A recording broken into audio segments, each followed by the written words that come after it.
ISP তুফান খাদিম চ্যানেলে তোমাদেরকে অভিনন্দন জানাই।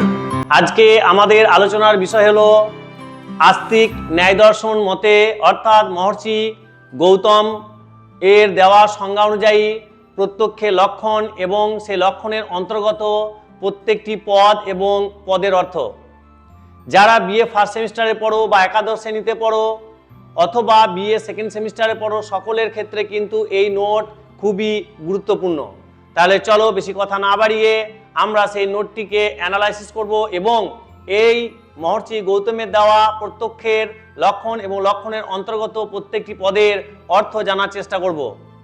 যদি তোমাদের এই নোটের পিডিএফ লাগে তাহলে অবশ্যই এই যে হোয়াটসঅ্যাপ নাম্বার দেখছো, এই হোয়াটসঅ্যাপ নাম্বারে যোগাযোগ করলে অবশ্যই তাকে আমি পিডিএফ সেন্ড করব।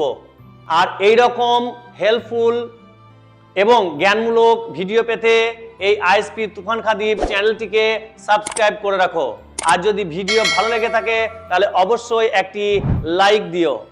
তাহলে চলো বেশি কথা না বাড়িয়ে আমরা স্ক্রিনের মাধ্যমে জেনে নেব এই মহর্ষি গৌতমের দেওয়া প্রত্যক্ষের লক্ষণ এবং লক্ষণের অন্তর্গত প্রত্যেকটি পদের অর্থ, যেটি মান 5 এবং মান 10-এর জন্য অথবা এর ভিতর থেকে ছোট ছোট মান 1-এরও প্রশ্ন তোমরা করতে পারবে এবং প্রত্যেকটা পয়েন্ট থাকবে মান 2-এর জন্য গুরুত্বপূর্ণ, অর্থাৎ অল ওভার প্রশ্নটা সকলের জন্য গুরুত্বপূর্ণ।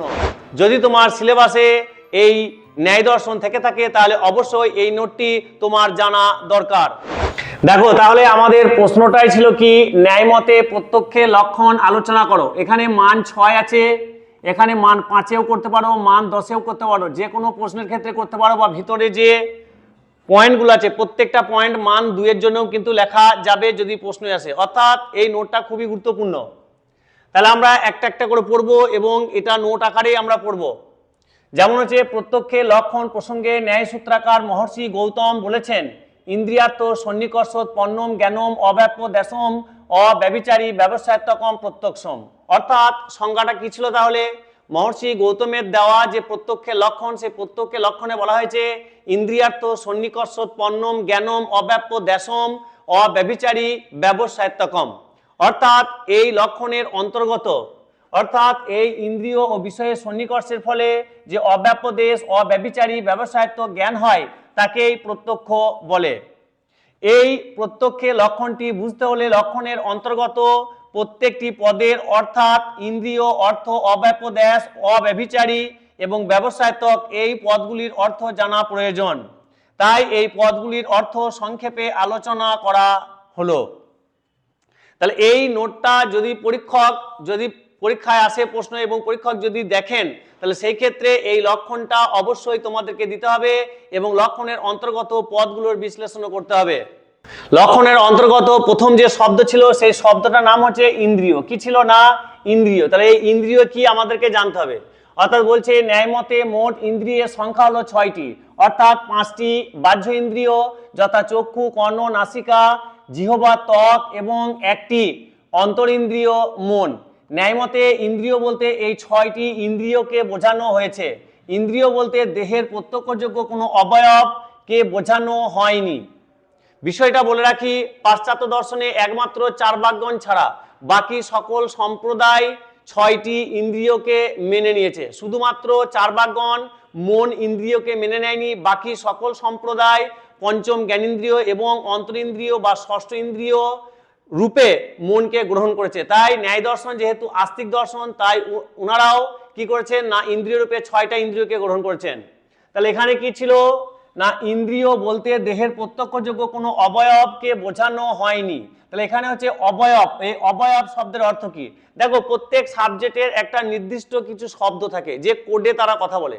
তাহলে দর্শনের ক্ষেত্রেও কিন্তু অবয়ব শব্দটাকে ব্যবহার করা হয়েছে। মনে রাখবে, অবয়ব শব্দের অর্থ হচ্ছে অংশ। অবয়ব শব্দের অর্থ হচ্ছে অংশ। তাহলে কি ছিল? ইন্দ্রিয় বলতে দেহের প্রত্যক্ষযোগ্য কোনো অবয়বকে বোঝানো হয়নি, অর্থাৎ ইন্দ্রিয় বলতে দেহের কোনো অংশকে বোঝানো হয়নি। শুনতে একটু অড লাগতে পারে, আমি তোমাদেরকে বিষয়টা একটু ডিপ নিয়ে যাই। দেখো, এখানে যেটা বলতে চেয়েছে যে অবয়বকে বোঝানো হয়নি, এখানে বলছে শুধুমাত্র যে এই চোখ, যে চোখকে দেখছে সেই চোখকে বোঝানো হয়নি। এখানে ইন্দ্রিয় বলতে চোখ হচ্ছে রূপ, অর্থাৎ চোখ দ্বারা আমরা কি করি? আমাদের বিভিন্ন রং দেখি, তাই না? জিহ্বা দ্বারা কি করি, বিভিন্ন স্বাদ দেখি। তাহলে এই যে চোখের যে গুণ, সেই গুণগুলোকে বোঝানো হয়েছে, শুধুমাত্র চোখকে বোঝানো হয়নি। তাহলে কি হলো, অবয়বকে বোঝানো হয়নি। প্রত্যক্ষযোগ্য অবয়বের মধ্যে অপ্রত্যক্ষযোগ্য যে পদার্থ বা শক্তি বর্তমান থেকে জ্ঞানের কারণ হয় তাকে ইন্দ্রিয় বলা হয়। এই যে পদার্থ শক্তি, এই পদার্থ শক্তি হচ্ছে ওই যে ইন্দ্রিয়ের শক্তি, অর্থাৎ চক্ষু দ্বারা রূপ, জিহ্বা দ্বারা কি আছে স্বাদ, কর্ণ দ্বারা কি আছে শব্দ, এইগুলোকে বলা হচ্ছে শক্তি। তাহলে শুধুমাত্র ইন্দ্রিয় বলতে এই প্রত্যক্ষযোগ্য অংশগুলোকে বোঝাচ্ছে না, এই ইন্দ্রিয়ের যে শক্তি সেই শক্তিগুলোকে বোঝানো হয়েছে। এরপর চলে যাবো আমরা প্রত্যক্ষে লক্ষণের অন্তর্গত অর্থ শব্দ। অর্থ বলতে এখানে কি বোঝানো হয়েছে, দেখো অর্থ মানে কিন্তু এখানে টাকা পয়সা নয়, ধন সম্পত্তি নয় কিন্তু, হ্যাঁ। তাহলে এখানে কি বলা হয়েছে, অর্থ বলতে নৈয়ায়িকরা মনে করেন ইন্দ্রিয় গ্রাহ্য বিষয়কে। ইন্দ্রিয় গ্রাহ্য বিষয়কে মানে যেটা, দেখো এখানে ইন্দ্রিয় মানে কটা বলা হয়েছে, ইন্দ্রিয় মানে 5টা বলা হয়নি, ইন্দ্রিয় মানে 6টা বলা হয়েছে। তাহলে এখানে পঞ্চম জ্ঞানেন্দ্রিয়ের মাধ্যমে পাওয়া বস্তুকেও অর্থ বলা হয়েছে এবং মন ইন্দ্রিয়ের মাধ্যমে পাওয়া বস্তুকেও অর্থ বলা হয়েছে। অর্থ মানে হচ্ছে অস্তিত্ব থাকা। দেখো চার্বাকগণ ছাড়া বাকি কম বেশি সবাই আত্মা বা মন বা ঈশ্বরকে কিন্তু স্বীকার করে। তাহলে ঈশ্বর আছে না নেই, ঈশ্বর অবশ্যই যারা আস্তিক তারা মানবে যে হ্যাঁ আছে, যারা নাস্তিক তারা বলবে নেই। তাহলে এই যে আছে, তাহলে আছে শব্দটা ষষ্ঠ ইন্দ্রিয়র মাধ্যমে জানা যায়, এটাকে বলা হচ্ছে অর্থ। তাহলে কি হলো, অর্থ শব্দের এক কথায় অর্থ হলো যেগুলো ইন্দ্রিয়ের দ্বারা পাওয়া যায় সেগুলোকে বলা হচ্ছে অর্থ। যেমন ঘোড়ার ডিম, ঘোড়ার ডিম কিন্তু এখানে অর্থরূপে গ্রহণ করা হবে না, কিন্তু মুরগির ডিমকে কিন্তু অর্থরূপে গ্রহণ করা হবে। তাহলে কি হলো, অর্থ বলতে নৈয়ায়িক মনে করেন ইন্দ্রিয় গ্রাহ্য বিষয়কে, যা এখানে একটু ভুল আছে, যা সর্বদা কোনো না কোনো অস্তিত্বশীল পদার্থ হবে। এখানে মনের কল্পনা বা অসৎ পদার্থকে অর্থ শব্দের দ্বারা বোঝানো হয়নি, অর্থাৎ যা অস্তিত্বশীল পদার্থ তাই হলো অর্থ। যেটা বললাম যে ঘোড়ার ডিম কখনোই অর্থরূপে প্রযোজ্য নয়, কিন্তু মুরগির ডিম হচ্ছে অর্থরূপে প্রযোজ্য। এরপরে আমাদের আলোচনার বিষয় হচ্ছে সন্নিকর্ষ, অর্থাৎ মহর্ষি দেওয়া প্রত্যক্ষে লক্ষণের অন্তর্গত শব্দ হচ্ছে সন্নিকর্ষ। তাহলে সন্নিকর্ষ বলতে কি বোঝায় না, সন্নিকর্ষ শব্দের অর্থ হলো সম্বন্ধ। সন্নিকর্ষ শব্দের অর্থ হলো সম্বন্ধ। দেখো আমি যেমন শিক্ষক, তুমি হচ্ছে ছাত্র, তাহলে গুরু এবং শিষ্য এরকম যেমন সম্বন্ধ হয়, সেরকম আমাদের প্রত্যেকটা ইন্দ্রিয়ের সঙ্গে তার নিজ নিজ বস্তুর কি আছে, একটা সম্পর্ক বা সম্বন্ধ আছে। দেখো বিষয়টা আমি ডিটেলস বলি। দেখো ভিডিও যদি একটু বড় হয় তাহলে সেই ক্ষেত্রেও কিন্তু জ্ঞানটা সঠিক নিতে হবে, তাই ভিডিওটাকে স্কিপ করবে না, পুরো দেখবে।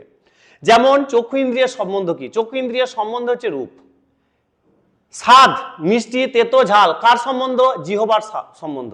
এই যে আমাদের আশেপাশে যত ধরনের শব্দ এই যে আমি পড়াচ্ছি, এগুলো সব কর্ণ ইন্দ্রিয়ের কি সম্বন্ধ। দেখো আমরা চোখ দিয়ে কখনোই এই শব্দকে কিন্তু জানতে পারি না, আমরা জিহ্বা দ্বারা, এই যে জিহ্বা দ্বারা কখনোই আমরা লাল নীল সবুজকে জানতে পারি না। তাহলে প্রত্যেকটা ইন্দ্রিয়ের একটা নির্দিষ্ট কি আছে না সম্বন্ধ আছে। তাহলে এই সম্বন্ধটাকে বলা হচ্ছে কি সন্নিকর্ষ সম্বন্ধ, অর্থাৎ নিজ নিজ বিষয়ের সঙ্গে ইন্দ্রিয়ের সম্বন্ধ হলো সন্নিকর্ষ। সন্নিকর্ষ লৌকিক ও অলৌকিক ভেদে দুই প্রকার। দেখো এই সন্নিকর্ষ কি, সন্নিকর্ষ কয় প্রকার ও কি কি আমাদের নোট থাকবে, অবশ্যই সেই নোটে আমরা বিস্তারিত আলোচনা করব। আবার লৌকিক সন্নিকর্ষ হলো 6 প্রকার, অলৌকিক সন্নিকর্ষ হলো 3 প্রকার। এরপরে যে শব্দ আছে সেই শব্দের নাম হচ্ছে অব্যাপ্য দেশ, তাই তো। তাহলে অব্যাপ্য দেশ বলতে বোঝায় অশাব্দকে, বানানটা হচ্ছে অশাব্দ, তালবস্বয়াকার বয়ে দয়ে, নট শব্দ। দেখো শব্দ আর শাব্দ কিন্তু আলাদা। এখানে শাব্দ কি, শব্দের অর্থ এখানে বলা আছে অর্থাৎ যাকে শব্দের দ্বারা প্রকাশ করা যায় না। তাহলে অব্যাপ্য দেশ মানে হচ্ছে যাকে শব্দের দ্বারা প্রকাশ করা যায় না। লাল রং, নীল রং, সবুজ রং, ঠিক আছে, আত্মা, ঈশ্বর, ঠিক আছে, এই যে বিষয়গুলো অর্থাৎ প্রত্যক্ষ যে বিষয়, সেই প্রত্যক্ষকে আমরা তো দেখছি জানছি পঞ্চম জ্ঞানীর মাধ্যমে, তার কোনো নির্দিষ্ট কি হয় না, ভাষা হয় না। সেই জন্য বলছে যে যাকে শব্দের দ্বারা প্রকাশ করা যায় না। মহর্ষি গৌতম অব্যাপ্য দেশ বলতে নির্বিকল্প প্রত্যক্ষকে বুঝিয়েছেন। কেউ কেউ হয়তো এখানে প্রশ্ন করতে পারো, যে কারো মনে হয়তো এরকম প্রশ্ন হতে পারে যে আপনি তো এখনই বলছেন লাল রং, নীল রং, সবুজ রং, এগুলোকে তো আমরা বলেই দিচ্ছি যে হ্যাঁ এটা লাল রং, এটা নীল রং, আমরা তো শব্দ দ্বারা প্রকাশ করছি। এখানে এরকম বলা হয়নি। আমরা আমাদের জীবনে যখন প্রথম কোনো বস্তুকে, যখন আমরা আমাদের জীবনে প্রথম কোনো পদার্থকে যখন আমরা দেখি, তখন শুধু আমরা নির্বিকারে কিছু চেয়ে চেয়ে দেখি, বা হাত দিয়ে স্পর্শ করি, কান দিয়ে কোনো একটা উদ্ভট শব্দ একটা শুনি, কিন্তু আমরা তার কি দিতে পারি না, নাম দিতে পারি না। নাম দিতে পারি কি, একটা সন্তান জন্মানো হওয়ার পর, জ্ঞান হওয়ার পরে যদি সে প্রথমেই জীবনে প্রথম যদি আপেল ফল দেখে, আর যদি কেউ তাকে বলে না দেয় যে এটা আপেল, তাহলে সে বলতে পারবে? তাহলে সেই ক্ষেত্রে তার কাছে কি রইলো? নির্বিকল্প রইলো না? তাহলে এই রকম অর্থে বলা হয়েছে যে আমরা আমাদের যাবতীয় জীবনে যত প্রত্যক্ষ আছে, সেই প্রত্যক্ষকে প্রথম দিকে আমরা কোনো শব্দের দ্বারা কি করতে পারি না? প্রকাশ করতে পারি না। এরপরে চলে আসবো আমাদের অব্যভিচার। পরের পদ হচ্ছে অব্যভিচার। অব্যভিচার বলতে বোঝায় অভ্রান্ত, অর্থাৎ যা ভুল নয়, এক কথায় যা যথার্থ বা সঠিক, তাই হলো অব্যভিচারী। তাই হলো অব্যভিচারী। তাহলে অব্যভিচারী কি হলো? অর্থাৎ যা ভুল নয়। দেখো তুমি স্ক্রিনের মাধ্যমে আমাকে দেখছো, এখানে যে তুমি দেখছো এটা একটা স্ক্রিন বোর্ড, তুমি কি করে অস্বীকার করবে যেগুলো নয়? তাহলে ওই জন্য বলা হয়েছে যে প্রত্যক্ষের মাধ্যমে পাওয়া জ্ঞান অব্যভিচারী, অর্থাৎ সুনিশ্চিত জ্ঞান। এরপর চলে আসছি আমাদের ব্যবসায়ত্বক। এর পরের পদ হচ্ছে ব্যবসায়ত্বক। তাহলে ব্যবসায়ত্বক বলতে এখানে নিশ্চিত জ্ঞানকে বোঝানো হয়েছে। এক কথায় নিশ্চিত জ্ঞানই হচ্ছে ব্যবসায়ত্বক। যেহেতু আমাদের নোটটা শেষ হয়ে আসছে, শেষে একটু তো ধনে পাতা দিতেই হবে যাতে নোটটা শুনতে ভালো লাগে।